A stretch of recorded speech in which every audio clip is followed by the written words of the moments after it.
Hi, this is Kevin. Welcome to my supplementary lecture on understanding the participation grading scheme and its potential impact on your final grade. I used to include this discussion in my lecture where I introduced the course and I reviewed the syllabus. But as the scheme has gotten a little bit more complex, I don't really want to take up the time in that lecture. And yet, it's important that you understand this and you have a place to go to play some content. You want to remind yourself about how this is going to work. So I'm recording this for the spring of 2024, where I've made some revisions in scheme, and I've introduced these across all of my courses. Okay, and so when you read the syllabus for your course, it's going to have some content that looks like this document that I'm going to be reviewing here. Okay. It's going to be in the part of the syllabus that deals with grading, and it's going to be a part of a numbered list, and it's not going to be number one. Okay, I've extracted it from a syllabus, so here it's number one, but in your syllabus it could be number 10 or number 4 or number 14. Okay. And the tables are going to be the same, okay? Although there's a table here in which we describe the activities for which you earn participation points. And those activities are slightly different for online courses than they are for in-person face-to-face courses, and I'll describe that in a couple of minutes, right? So the basic scheme is that while you're participating in class, for things that you do while you're in class, you potentially earn participation points. And I record them in real time, okay? In some of the online courses, you can earn things that I'm able to record programmatically. But generally, I have a notebook of some kind, and I just jot down points earned as the course goes on. And I add them up at the end of the semester, and you have a certain number of participation points. Okay, and on the basis of how many you earned, we calculate a grade for participation out of 100 points. Okay, so there's a distinction between the participation points that you earn, which is a raw score, right? It just has to do with the number of things that you did and that I gave you credit for. And then the points that make up your participation grade, which turns out to be a score out of 100. Okay, so it could be 100 points out of 100. It could not be 90 points out of 100. It could be 50 points out of 100. Okay, so the participation points and the participation grades are two different things. Okay, so what activities can you earn participation points for? Well, again, activities that happen in class. So during the first class, I always ask students to introduce themselves by speaking during class, and people go one after the other. I introduce myself, and if our TA is there, they introduce themselves, and then you introduce yourselves. And you get a lot of points for this. You get 10 points. In order to do that, you have to be at the first class. Okay? We have a lot of trouble in our programs that people don't enroll in the classes until after the first class. So if you're one of those people, well, then it's a lost opportunity. Okay, and if you're a person who can't get to the first class because even though you're enrolled, you haven't gotten to campus, well, you've lost an opportunity there as well. Speaking contributions during class, whenever anybody asks a question or makes a comment, I try to write that down, and that earns you 2 points. For the online courses, that's why I put this in the highlighter. If you type something into chat and make a chat contribution, you earn 1 point. And why are they less than speaking contributions? Well, I think that speaking contributions make for a richer experience in class.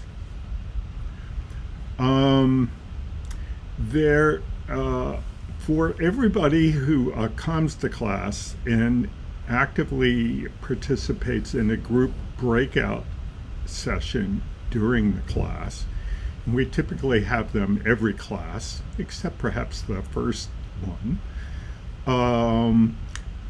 for being a part of the breakout and participating in it actively, you earn 5 points.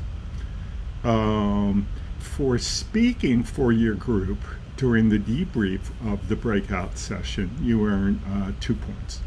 And sometimes that'll be one person who speaks for the group, or maybe a couple of people will, well, whatever. It depends on what we have the time for and how much inclination you have to speak for your group.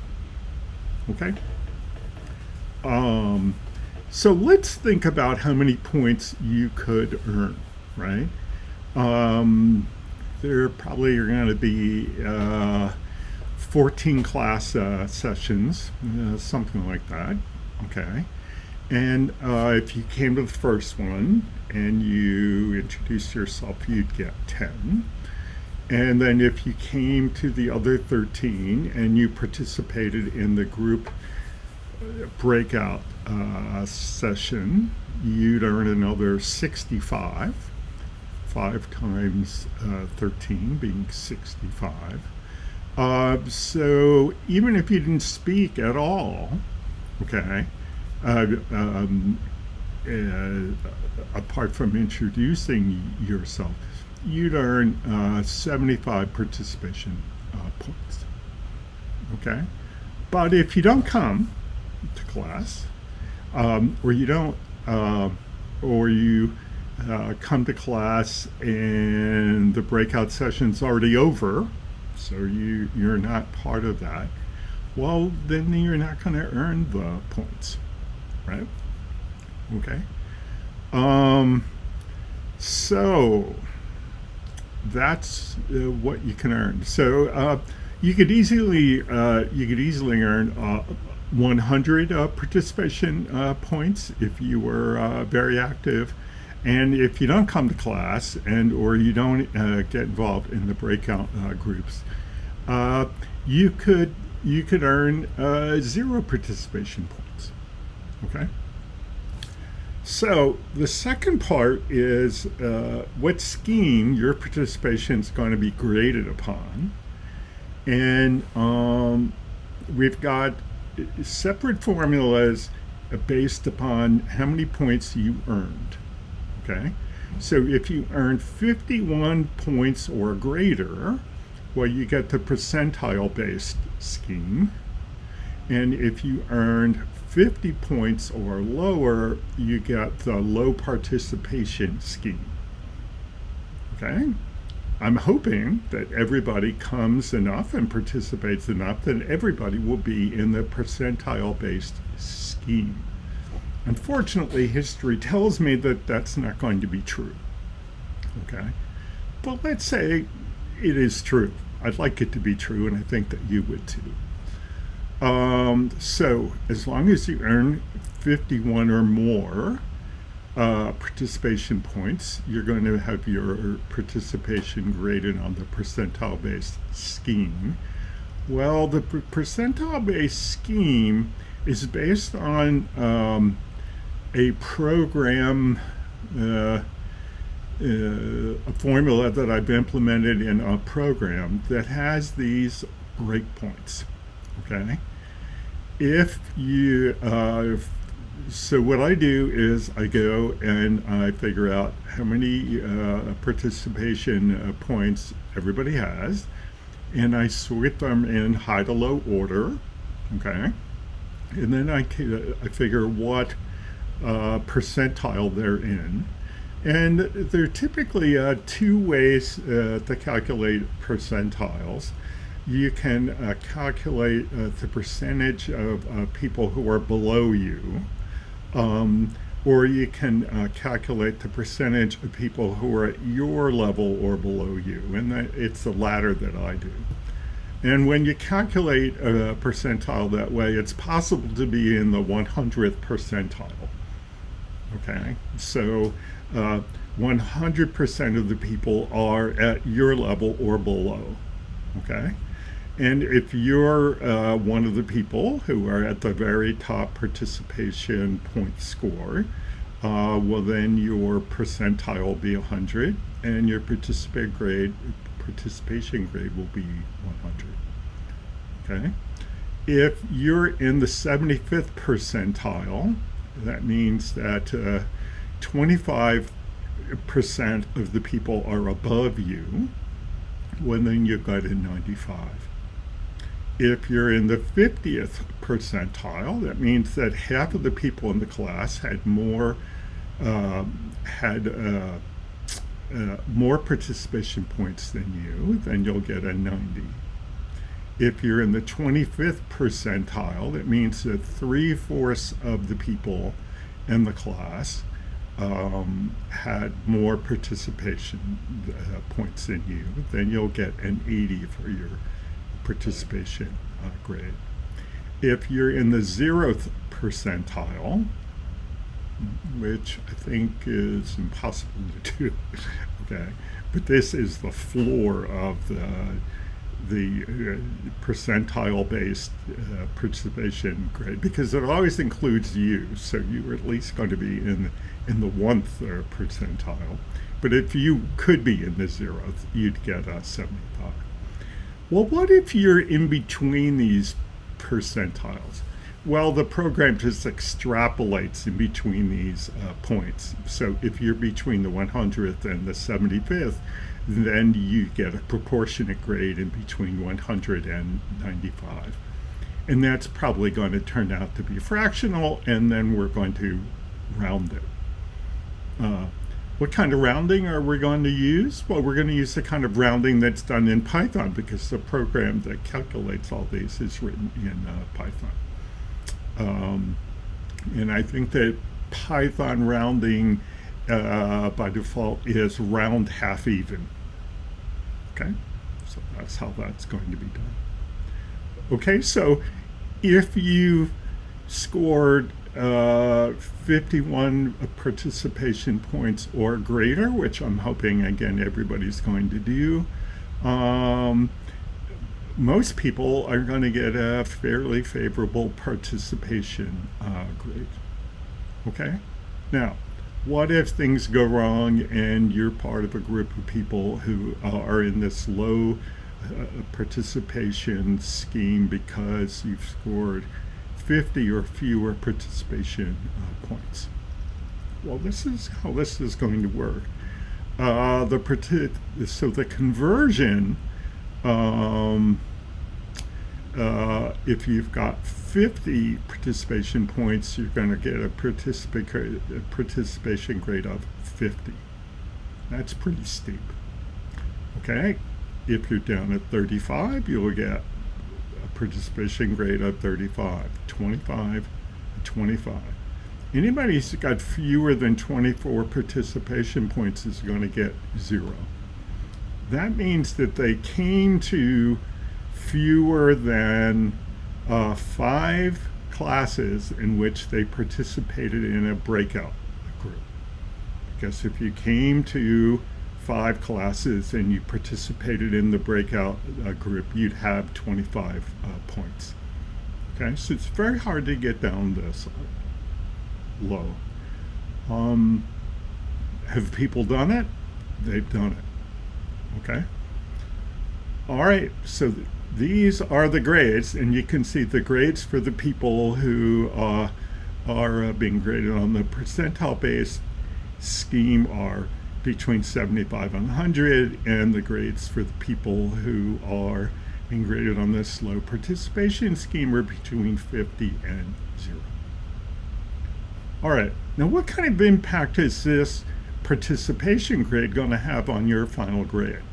All right, well, that's going to depend on how much of your final grade is made up by your participation grade. And in the spring semester 2024, which is what I'm recording this for,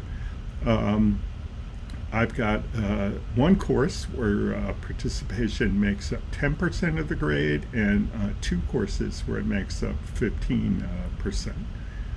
And how do I choose 10% and 15%?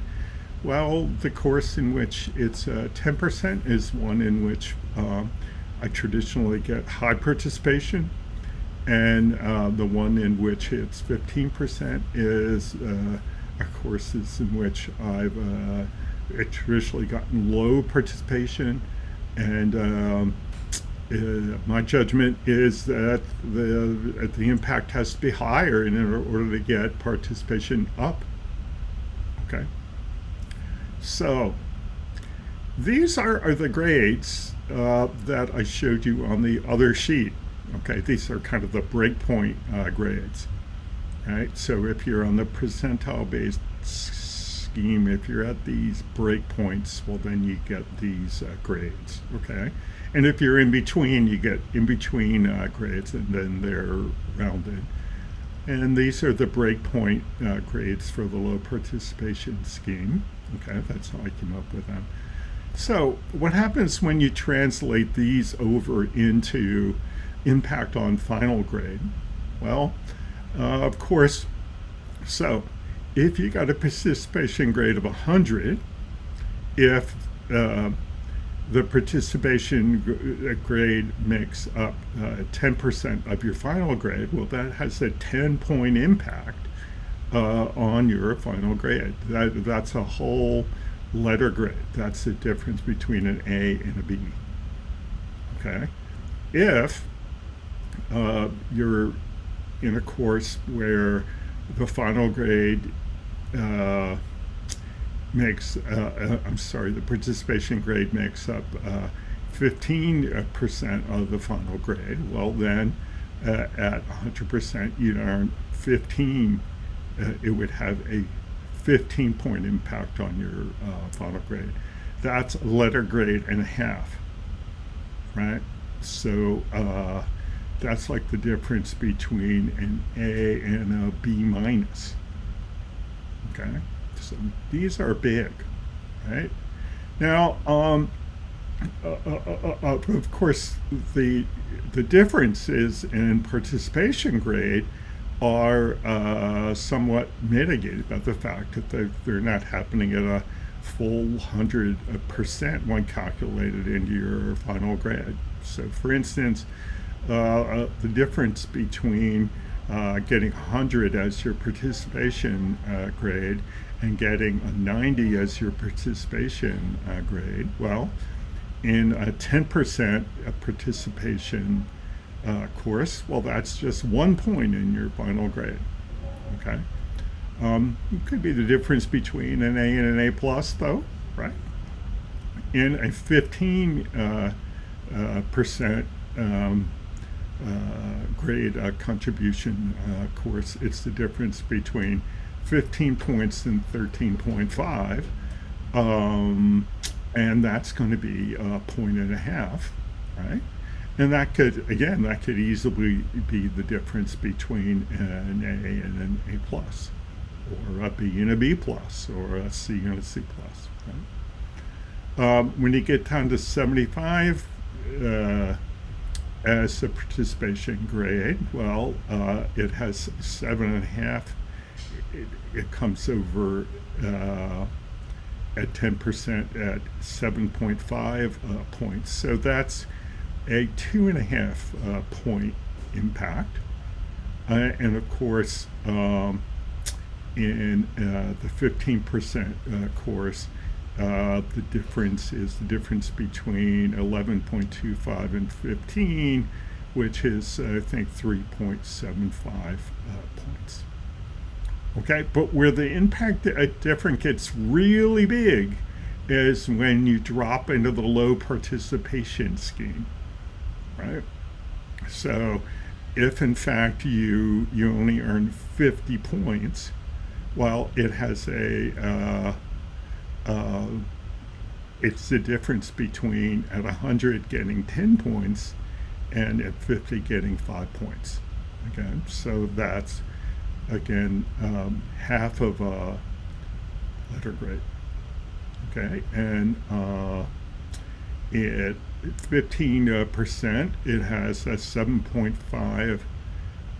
It's the difference between 15 and 7.5. It's a 7.5% impact, and again, that's 3/4 of a letter grade. So that's the difference between, again, I think an A and a B minus.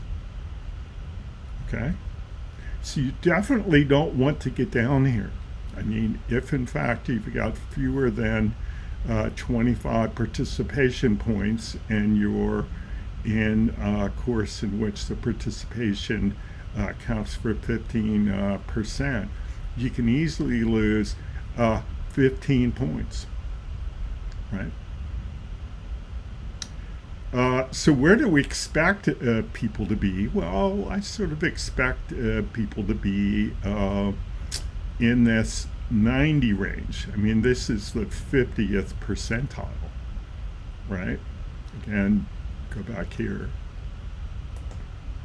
Okay, so what's going to happen to the average person? Well, the average person's going to be in the percentile-based scheme, and they're going to be at 50, which means they're going to get a 90.